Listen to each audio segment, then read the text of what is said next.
اور واپسی کی راہ لی۔ مکہ سے ابو حذیفہ مدینہ آئے تو انہیں بھی اس لڑکی کا قصہ معلوم ہوا۔ لڑکی کی رحم دلی سے متاثر ہو کر انہوں نے اس کے لیے نکاح کا پیغام بھیجا جو قبول کر لیا گیا۔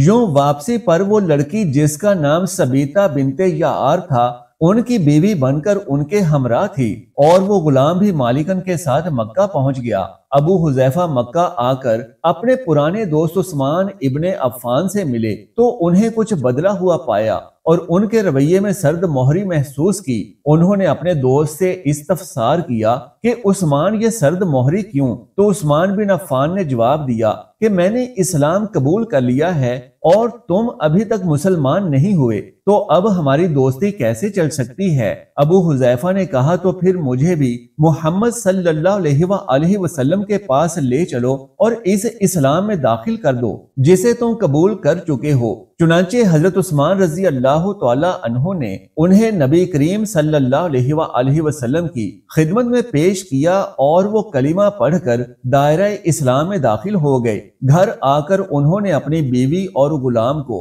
اپنے مسلمان ہونے کا بتایا تو ان دونوں نے بھی کلمہ پڑھ لیا۔ حضرت ابو حذیفہ رضی اللہ تعالی عنہ نے اس غلام سے کہا کہ چونکہ تم بھی مسلمان ہو گئے ہو اس لیے میں اب تمہیں غلام نہیں رکھ سکتا، لہٰذا میری طرف سے اب تم آزاد ہو۔ غلام نے کہا میرے آقا، میرا اب اس دنیا میں آپ دونوں کے سوا کوئی نہیں ہے، آپ نے مجھے آزاد کر دیا تو میں کہاں جاؤں گا؟ حضرت ابو حذیفہ رضی اللہ تعالی عنہ نے اس غلام کو اپنا بیٹا بنا لیا اور اپنے پاس ہی رکھ لیا۔ غلام نے قرآن پاک سیکھنا شروع کر دیا اور کچھ ہی دنوں میں بہت سا قرآن پاک یاد کر لیا، اور وہ جب قرآن پڑھتے تو نہایت ہی خوبصورت لہجے میں پڑھتے۔ ہجرت کے وقت نبی کریم صلی اللہ علیہ وآلہ وسلم سے پہلے جن صحابہ نے مدینہ کی طرف ہجرت کی ان میں حضرت عمر رضی اللہ تعالی عنہ کے ساتھ حضرت ابو حذیفہ رضی اللہ تعالی عنہ اور ان کا یہ لے پالک بیٹا بھی تھا۔ مدینہ پہنچ کر جب نماز کے لیے امام مقرر کرنے کا وقت آیا تو اس غلام کی خوبصورت تلاوت اور سب سے زیادہ قرآن حفظ ہونے کی وجہ سے انہیں امام چن لیا گیا، اور ان کی امامت میں حضرت عمر رضی اللہ تعالی عنہ جیسے جلیل القدر صحابی بھی نماز ادا کرتے تھے۔ مدینہ کے یہودیوں نے جب انہیں امامت کرواتے دیکھا تو حیران ہو گئے کہ یہ وہی غلام ہے جسے کوئی خریدنے کے لیے تیار نہ تھا۔ آج دیکھو کتنی عزت ملی کہ مسلمانوں کا امام بنا ہوا ہے۔ اللہ پاک نے انہیں خوش گلو اس قدر بنایا تھا کہ جب آیات قرآنی تلاوت فرماتے تو لوگوں پر ایک محویت طاری ہو جاتی اور راہ گیر ٹھٹک کر سننے لگتے۔ ایک دفعہ ام المومنین حضرت عائشہ رضی اللہ تعالی عنہا کو رسول اللہ صلی اللہ علیہ وآلہ وسلم کے پاس حاضر ہونے میں دیر ہوئی۔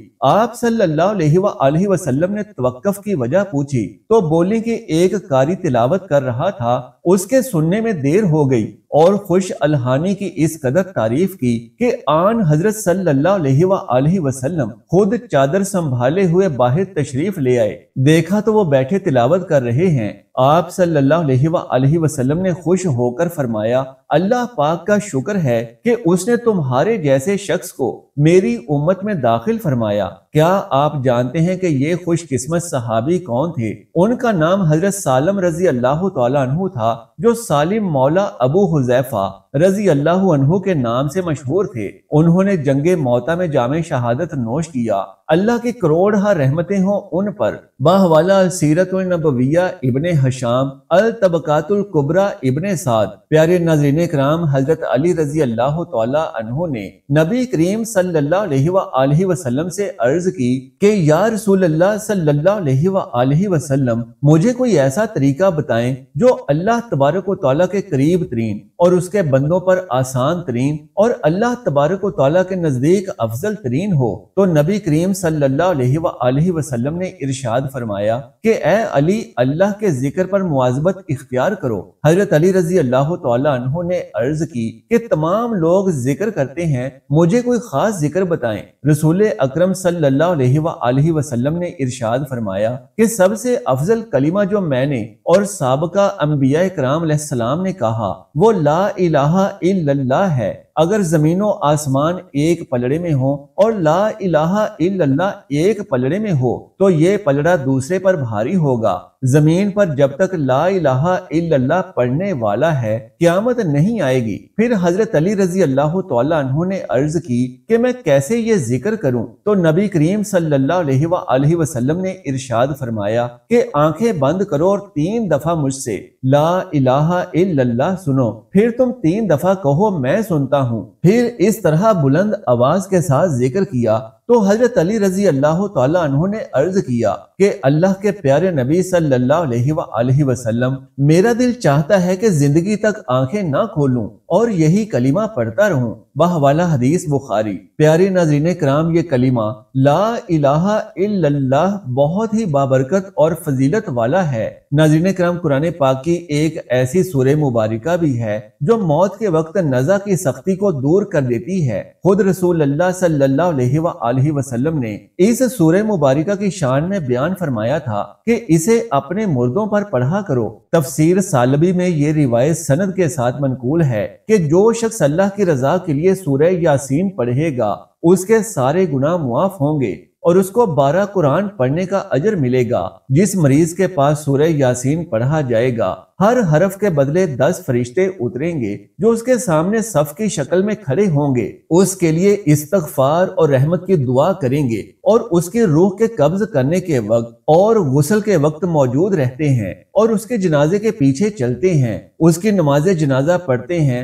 اور اس کے دفن میں شریک ہوتے ہیں۔ اور جو مریض خود سورہ یاسین پڑھتا ہے تو ملک الموت اس کی روح قبض نہیں کرتا یہاں تک کہ رضوان یعنی جنت کا خازن جنت سے جنتی شراب لاتا ہے اور یہ مرنے والا اس کو اپنے بستر پر پیتا ہے اور پھر سیرابی کی حالت میں اس کی موت آتی ہے اور اس کو پھر کسی اور پانی کی ضرورت نہیں ہوتی۔ رواہ سالبی۔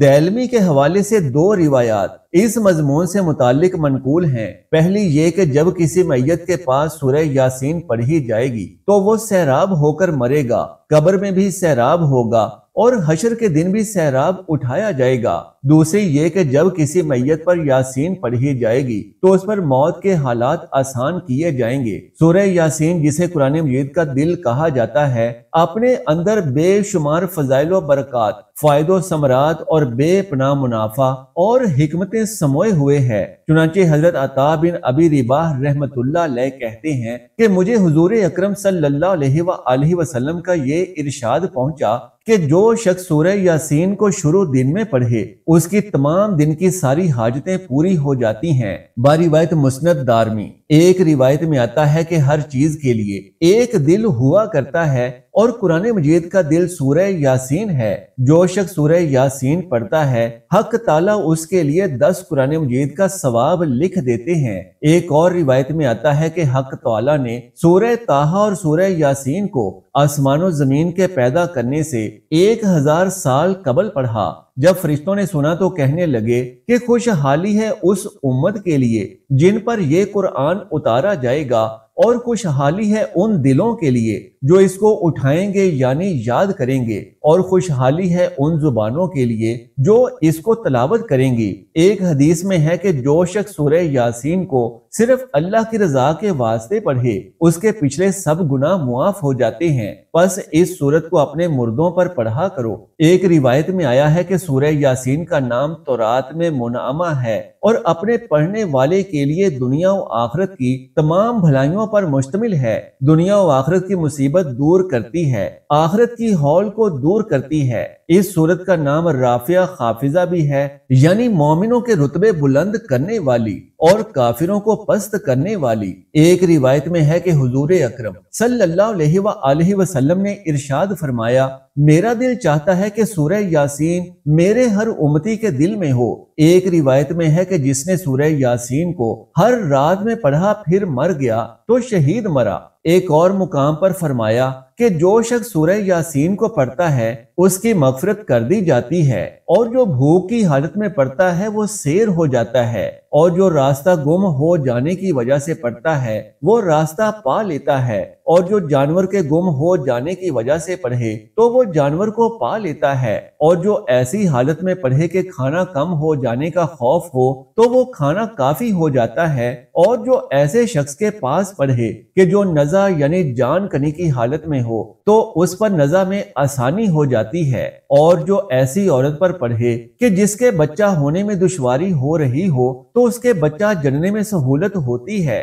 حضرت مکری رحمت اللہ علیہ فرماتے ہیں کہ جب بادشاہ یا دشمن کا خوف ہو اور اس کے لیے سورہ یاسین پڑھے تو وہ خوف جاتا رہتا ہے۔ ایک روایت میں آتا ہے کہ جس نے سورہ یاسین اور سورہ صافات جمعہ کے دن پڑھی اور پھر اللہ سے دعا مانگی تو اس کی دعا پوری ہوتی ہے۔ بہوالا فضائل قرآن فرمایا گیا ہے کہ جو شخص صبح کو سورہ یاسین پڑھ لے اس کو شام تک کوئی پریشانی لاحق نہیں ہوگی، اور جو شام کو پڑھ لے تو اس کو صبح تک کوئی پریشانی لاحق نہیں ہوگی۔ بہوالا اعمال قرآنی۔ ناظرین محترم، اسلام کی شاندار لہلہاتی تاریخ میں سورہ یاسین کے خواص و برکات سے متعلق بے شمار ازمودہ اور مجرب واقعات ملتے ہیں، اور ان میں سے صرف ایک انتہائی عجیب و منفرد واقعہ یہاں نقل کیا جاتا ہے کہ صاحب فائد الفوائد فرماتے ہیں کہ ایک مرتبہ مشہور بزرگ عالم امام ناصر الدین بستی رحمت اللہ علیہ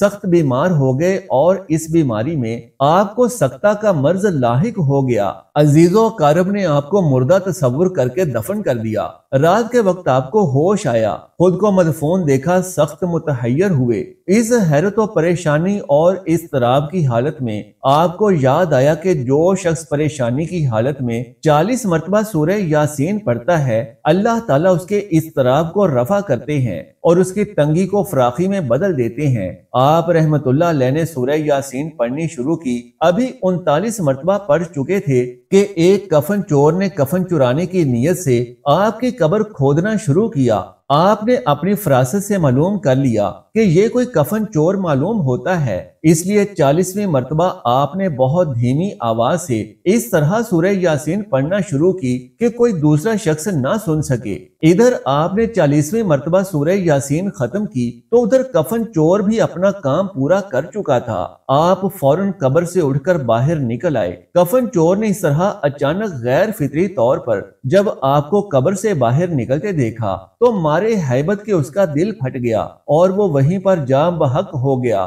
امام ناصر الدین کو خیال ہوا کہ اگر میں اس طرح فوراً شہر چلا گیا تو لوگوں کو سخت حیرت و پریشانی اور ہیبت لاحق ہوگی، اس لیے آپ نے ارادہ کیا کہ رات کو ہی شہر میں جانا چاہیے۔ چنانچہ رات کے وقت آپ شہر میں داخل ہوئے اور ہر دروازے کے آگے جا کر پکارتے، میں ناصر الدین بستی ہوں، تم لوگوں نے مجھے سکتہ کی حالت میں دیکھ کر غلطی سے مردہ تصور کیا اور دفن کر دیا تھا، میں مردہ نہیں بلکہ زندہ ہوں۔ مورخین نے لکھا ہے کہ اس واقعے کے بعد آپ نے قرآن مجید کی ایک تفسیر بھی لکھی۔ فوائد الفوائد مترجم۔ الغرض سورہ یاسین ایک ایسی عظیم الشان سورت اور ایک ایسی نعمت بے بہا ہے کہ جس کی روزانہ تلاوت کرنے والا، ہمیشہ ورد رکھنے والا، مشکلات و مہمات میں پڑھنے والا کبھی نامراد نہیں رہ سکتا۔ دنیا کی کوئی بھی پریشانی ہو، مصیبت ہو، دکھ ہو، بیماری ہو، بھوک اور افلاس نے ڈیرے ڈال رکھے ہوں، مصائب زمانہ نے گھیر لیا ہو، زمین اپنی کشادگی کے باوجود تنگ ہوتی نظر آتی ہو، حاسدین و معاندین نے جینا دوبر کر دیا ہو، دشمنوں اور ظالموں نے اپنے نرغے میں لے لیا ہو، تو ان سب مہمات اور حالات میں سورہ یاسین کا بکثرت ورد کرنا اکثیر کا درجہ رکھتا ہے، اور اس کا ہمیشہ پڑھتے رہنا زہر ہلاہل میں تریاق کا کام دیتا ہے۔ اللہ تبارک و تعالی سے دعا ہے کہ ہمیں بابرکت کلمہ لا الہ الا اللہ محمد الرسول اللہ پر قائم و دائم رہنے اور سورہ یاسین کو اپنے سینوں میں محفوظ کر کے اس کی تلاوت سے اپنی زندگیوں کو منور کرنے کی طاقت و توفیق مرحمت فرمائے، اور ہمیں ہمارے پیارے نبی صلی اللہ علیہ وآلہ وسلم کے بتائے ہوئے طریقہ طور پر چلنے کی توفیق عطا فرمائے، آمین یا رب العالمین۔ آخر میں درخواست ہے کہ اگر آپ کو ہماری آج کی یہ اسلامی و اصلاحی ویڈیو پسند آئی ہو تو اسے لائک اور شیئر کر دیجئے، اور ہمارے اسلامی و اصلاحی چینل کو سبسکرائب کر لیجئے۔ جزاک اللہ خیرن کثیرا۔ اللہ ہم سب کا حامی و ناصر ہو۔